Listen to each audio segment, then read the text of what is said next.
Just a minute. Let me share a screen. Okay. Notice what this quote says. She says, the whole spiritual life is molded by our conceptions of God. The whole spiritual life is molded by our conceptions of God. And if we cherish erroneous views of his character, of God's character, our souls will sustain injury.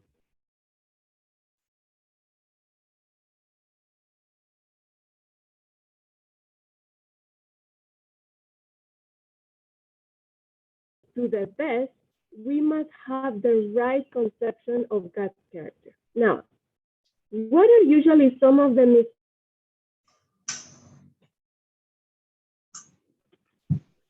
It says here, by the way, this is all in the book That I May Know Him.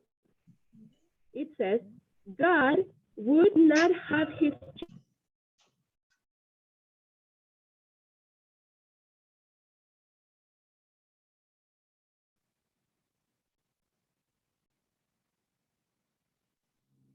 Sahabat doa, kita tetap doakan dalam hati karena sepertinya agak bermasalah dengan signal.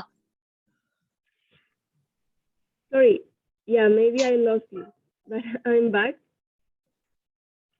Is everyone can hear me? Or if just one person can? Yes. Yes. Okay. I'm sorry. Okay. It says here, what are some of the misconceptions we have of God? That's where we were at. It says, God would not have his children, for whom so great a salvation has been provided, act as though he were a hard, exacting taskmaster.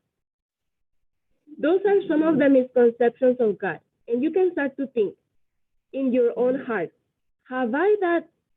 do I have those misconceptions about God? Do I sometimes think of him as a hard, exacting taskmaster, someone that just wants me to work, but not have joy? Notice.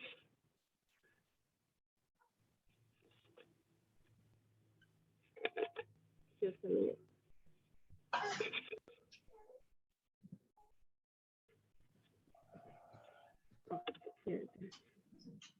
Okay, she says, this is the same quote. She says, he is their best friend. And when they worship him, he expects to be with them, to bless and comfort them, and fill their hearts with joy and love. So you see, God desires to bless us, to comfort us, to give us joy and love. But sometimes we don't fully believe that God loves us and that God wants us to be happy. We think that if we follow God fully, we will have to have a lot of sorrows. And yes, in the Christian life, there are sorrows, but you know,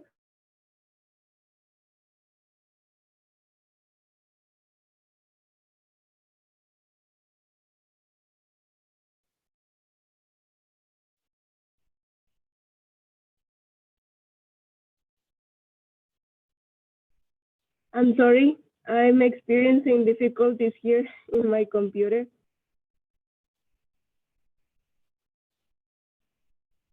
Okay, sorry, can you hear me again? Someone Yes. can. Okay, thank you. Okay.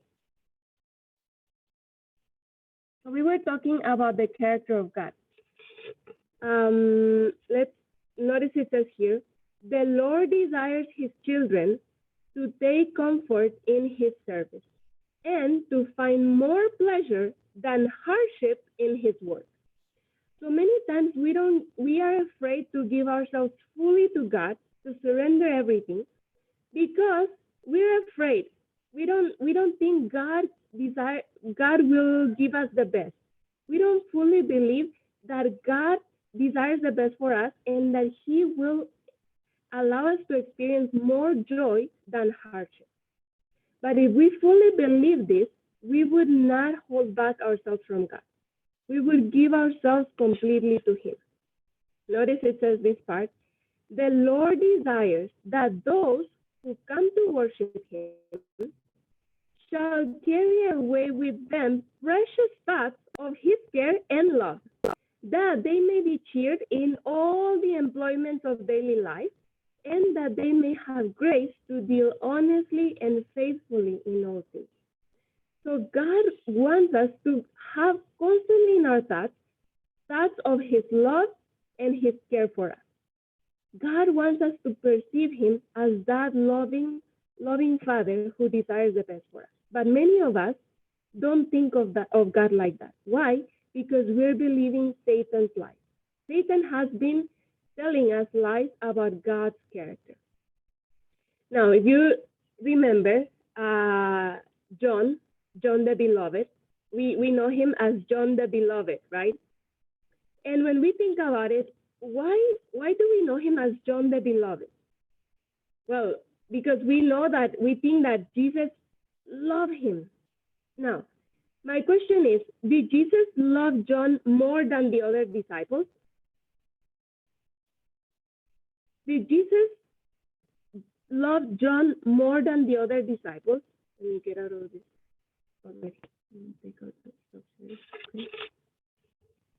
You know, Jesus loves everyone the same. But how is it that John is known as John the Beloved? And I want to tell you that John, it's not that John was loved more by Jesus, but John sought to experience Jesus' love with his whole being, with his whole heart.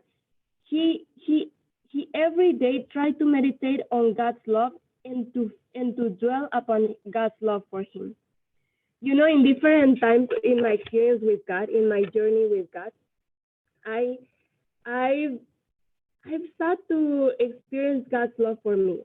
One day, there came a speaker to my church, and then I remember this speaker. I can tell he loved God so much, and he was sure of God's love for him.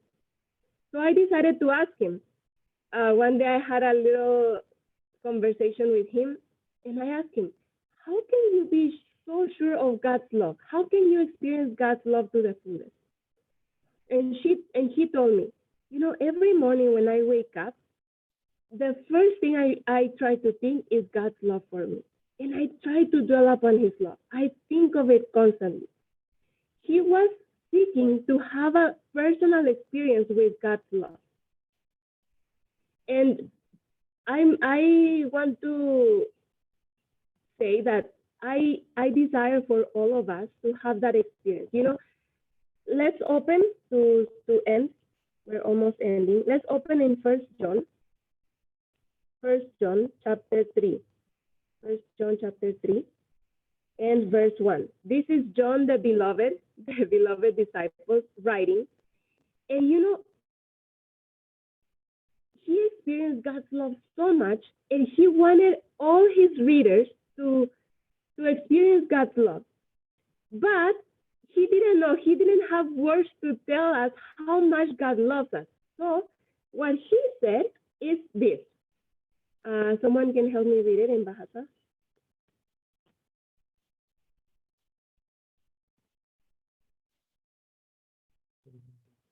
1 John 3:1.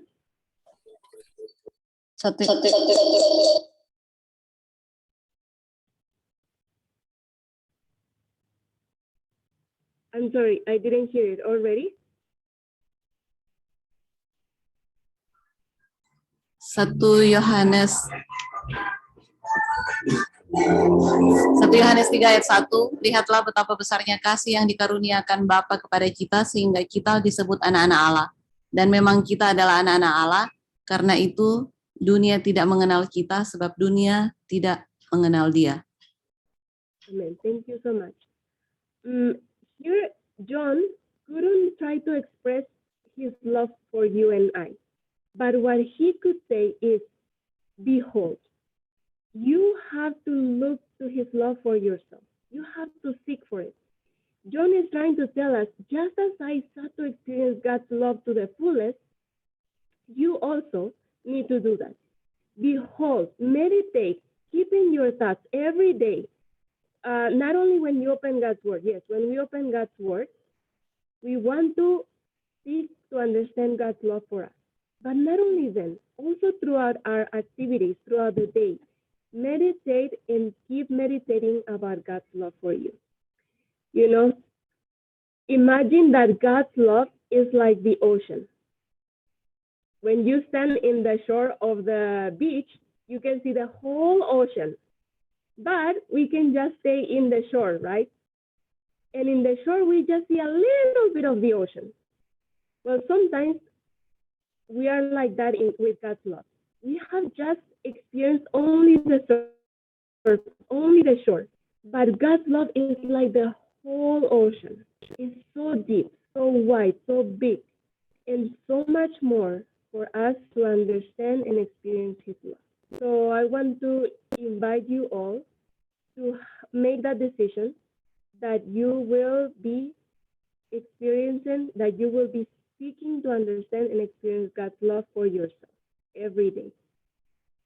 God bless you. Oh, let's pray. Dear Father in heaven, thank you, Lord, for your amazing love. Lord, we maybe this whole time we have understood your love only in the surface. But Lord, there's so much more to experience and to fully understand so that we can live to the fullest and joy in your service, Lord. So we pray that you will give us that experience as that of John the Beloved, that we will understand your love to the full. We thank you, Lord, for answering our prayers, and we ask you for a beautiful day today